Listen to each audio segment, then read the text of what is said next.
Hey guys, Zilla99 back again once again, and today I start my Versus series in earnest. I've done Versus videos in the past, but never really fully dedicated to a full season, and the first video of this Season 1 is a somewhat newly inflamed one. Gorosaurus versus Zilla. It's an interesting topic to me personally because it serves as a debate that means so much to so few people. And I mean that by looking at the people who side with either kaiju. For Zilla, this side wants to prove that its kaiju can get the recognition it deserves by beating a kaiju that is considered a fan favorite and is relatively strong. Of course, they don't want to overstep their bounds and say that Zilla can beat any kaiju, but since Gorosaurus isn't a mainstay and he isn't the strongest or the fastest, they think that by beating him, it brings them up the ladder in terms of Zilla being a viably recognized kaiju. On the Gorosaurus side, they have less to prove, but some who just don't like Zilla at all will use it as a way to show that Zilla is still the weakling he is and will always be. Regardless of the bias on both sides, the purpose of these videos is to show the most likely outcomes based on feats and stats of the characters. Now, I'm aware of Verano's video as I'm playing in the background, and people have seen it and said that this is the facts being straight for these kaiju. However, there's a few factors that need to be taken into account. The main factor being that it was a tribute to Godzilla 98, as said in the video's description. So regardless of facts or logic, you're not going to make the celebrated kaiju lose on its anniversary. It's like arguing with your wife or girlfriend. Even though you're right, and even though the logic's on your side, it's not really going to matter because the facts and logic aren't really what's being argued here. It's about feelings. And it's a good fight, I'll give it that. That's why I'm playing in the background. It's not exactly a completely accurate or correct representation of how this fight will go down. Parts of it could probably happen, but the overall outcome as well as what happens in the fight overall has some facts that need to be straightened out. I'm not going to go over like facts that happen in the video, like certain scenes like, oh, this would happen because so-and-so. I'll be going over the kaiju in general and then going over 5 outcomes to show you which kaiju would win most likely. But I also want to get some rules out of the way first. Let's look at it right here. Alright, rule 1. The kaiju start in open combat and no one gets the advantage of ambushing or starting in stealth. This one's pretty obvious. If 2 boxers were to fight, you don't have one of them turn around while the other one punches him in the back of the head because he doesn't know he's coming up behind them. If you're having 2 monsters fight, let them fight. Don't give the other one the advantage by letting him get in a free hit from an ambush. If the person can't react to it, that just simply means you allow the other kaiju to gain an advantage. There would never be an instance where a kaiju is allowed to get a free hit from stealth or from the air or anywhere whatsoever. Rule 2. The kaiju are fighting to the death, there is no retreat or second round. This one speaks for itself. If a kaiju were to logically retreat from the battle, it is counted as a loss for them. This one is also obvious. If the kaiju were to logically retreat because it was in its nature to do so, or we've seen precedent of it in its appearances, then of course the kaiju loses for that round. Number 4. For a win, one kaiju must kill the other or knock out the other kaiju almost indefinitely. A knockout means that the kaiju must have been knocked out for almost pretty much, essentially, a day. If it's knocked out once and it's up in the next 5 minutes, it doesn't really mean anything. If then the kaiju could most likely kill the other kaiju if it was knocked out for that long if they were already knocked them out in the first place. Rule 5. All kaiju use official stats for weight, length, and height. Other numbers only appear if there is art that appears which supports the size change for other kaiju, or there are other kaiju which have known stat changes in the same series and appear bigger or smaller compared to known numbers. All attack and durability feats will be elaborated on in the video. This also speaks for itself. We're not going off stat changes because, oh well, this would logically make sense, or this isn't how it should be because I think. No, we're going off numbers and we're citing sources to do so. And number 6, unless stated, no composite version will be used. In this case, we're going off quasi-composite with some of these characters, and that's mostly because these characters have so many different stats and appear different in some of their art. So because of that, it will be a semi-composite versions for these characters. I will be stating that always in a video. I will never state that we will be using composite characters and then not, or vice versa. Now without further ado, let's get into the history of these fighters.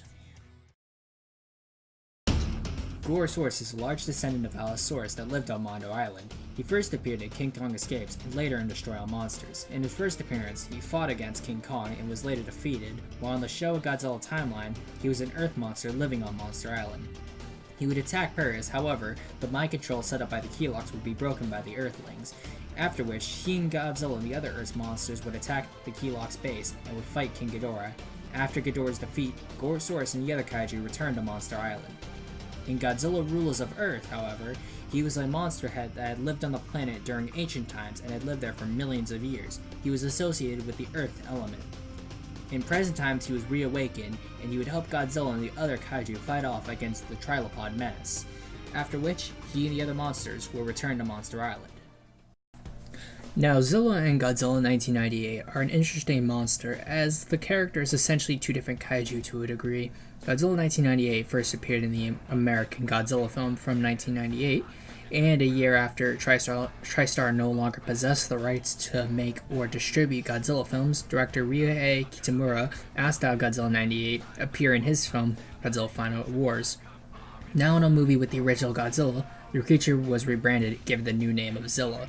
When Godzilla Rulers of Earth was being made, Matt Frank would make touches to the design for its comic debut.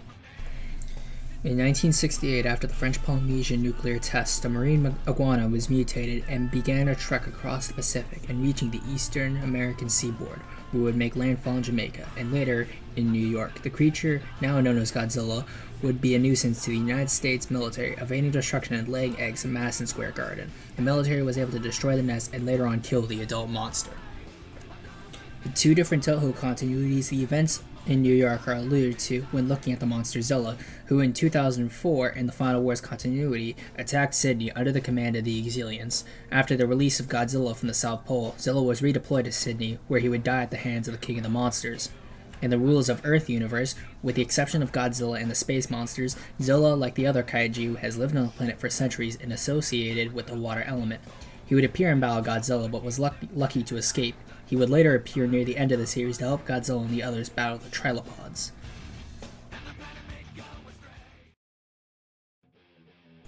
Gorosaurus' official stats for his show version stand 35 meters tall, 15 meters long, and weighs 800 metric tons. In Zilla's case, he has several heights, and the 1998 movie version has a height of 55 meters, a length of 91 meters, and 500 tons. However, this is not metric tons, but we'll get into that later. It should also be noted that his height has varied throughout multiple sources. Some sources state he is 60 meters, others state he is only 50 or 55. However, I believe that's down to where he positions his head. I believe in a neutral stance he'll stand about 60 meters to 55 meters, and 90 meters at his tallest when he's standing directly on his feet, standing straight up like any other Godzilla. His Final Wars height is 90 meters, and that's him standing normally, like the 98 movie would be if it was standing in a neutral posture, but it has no length or weight. We also have the animated Godzilla 1998. It has the same height of 55 meters, however that would obviously be subject to change because of its stance, and it has a weight of around 600 metric tons. Now to get into that, the original 1998 Godzilla had a weight of only 500 tons. When converted to metric, he would be 454 metric tons, and I find both of their weights weird. However, I'm going to be going with 1998's weight instead of the 600 metric ton weight because the animated Godzilla, despite being 45 meters shorter than the Heisei Godzilla, has the same weight, as well as for length. If it's the same as the 98 movie Godzilla, his length would be 110 meters less. So overall, his mass doesn't really make sense here, and a much lighter mass, I think, is more probable for Zilla in this case. Despite this conundrum, I do believe there's a way to surmise Gorosaurus and Zilla's height, as shown here in this panel. Of course, there is no Godzilla Rulers of Earth official size chart, but we'll be going off the best we can based on the art itself. Although it doesn't show off Zilla's heights too well, there are various kaiju from the show era that appear larger than they would have if going off their official Showa heights. Zilla in the comics is 80 meters tall, which makes him smaller than his Final Wars version, but bigger than his 98 counterpart. Based on Sana and Gyra's heights, as well as those of Gorosaurus, their old Showa heights would make them very small, even compared to other kaiju that had varying heights that were similar to theirs, but not overall making them gigantic, like Titanosaurus for example. I could safely assume that Gorosaurus and all other kaiju were enlarged to be similar in size to the 100-meter Godzilla. And in this case, artist Kaiju Zilla 98 of Instagram fame made the small art outline of Zilla and Gorosaurus. This shows a real differentiation between how these kaiju stand. as Zilla is standing with a digigrade stance while Gorosaurus has more plantigrade leg structure. But over here we can see that Gorosaurus standing upright will stand taller than Zilla, but because of Zilla's leg structure, he appears smaller.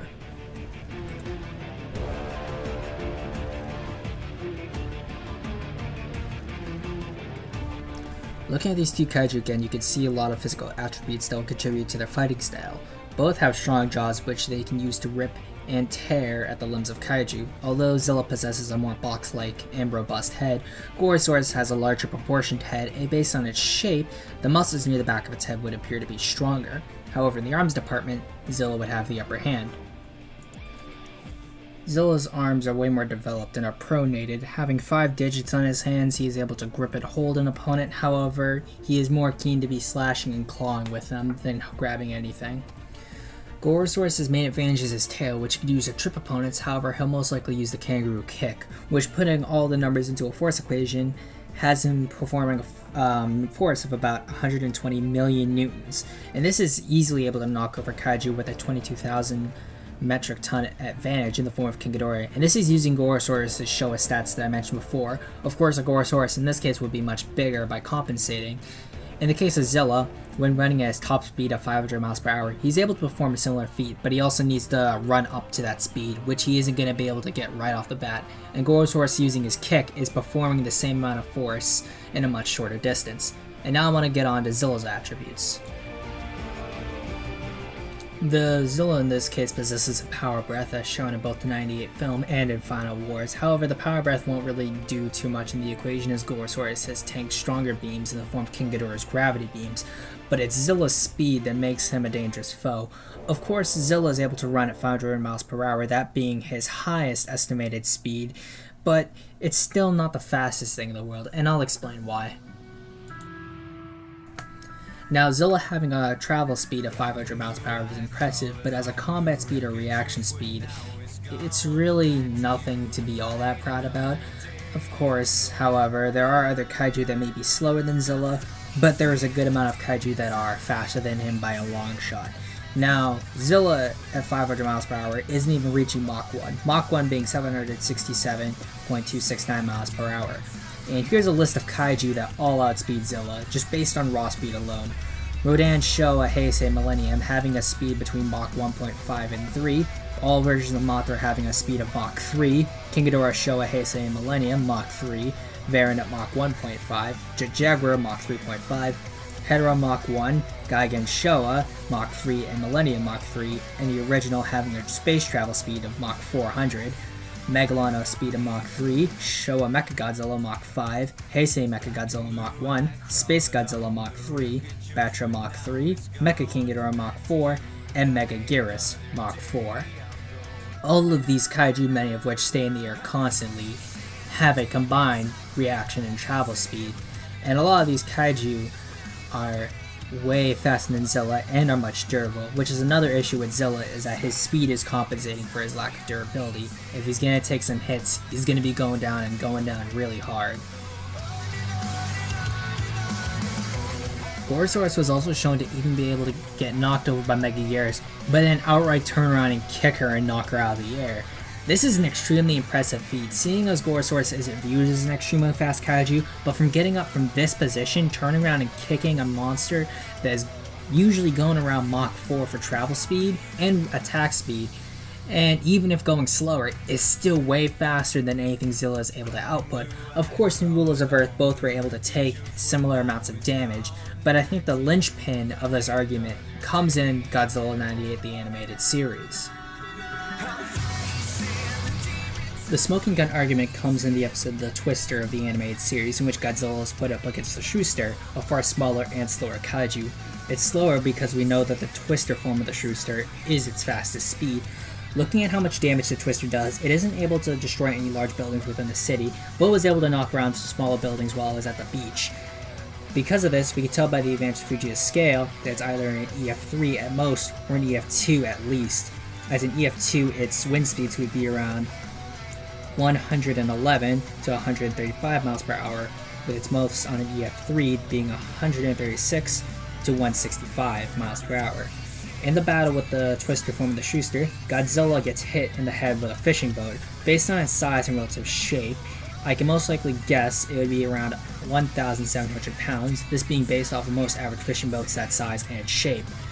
And when putting all of this into a force equation, if we're basing it off an F2, its force would be only 843,563.8 newtons of force, compared to an F3 which would be 1,253,947.2 newtons, this being dwarfed by Gorosaurus' 120 million newtons of force. Later on, when Godzilla does actual combat with the shrew, Godzilla is seen to be knocked around quite easily and slashed up, and then finally rendered immobile, this being by a kaiju that is not only far smaller, but also far slower.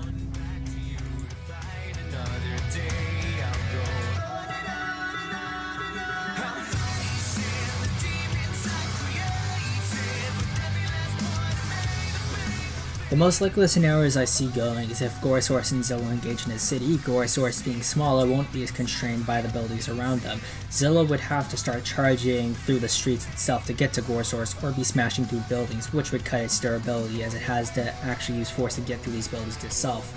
This would be like an unstoppable force meeting an immovable object, Gorosaurus in this case being the immovable object. If he's able to land a kick, Gorosaurus is able to knock Zilla into a few buildings. He would definitely be able to land a killing blow, but he might get cut up in the process, and this isn't guaranteed. In an open field, Gorosaurus would have to land a kick more than once, and he would be far closer to death as Zilla has more maneuvering room.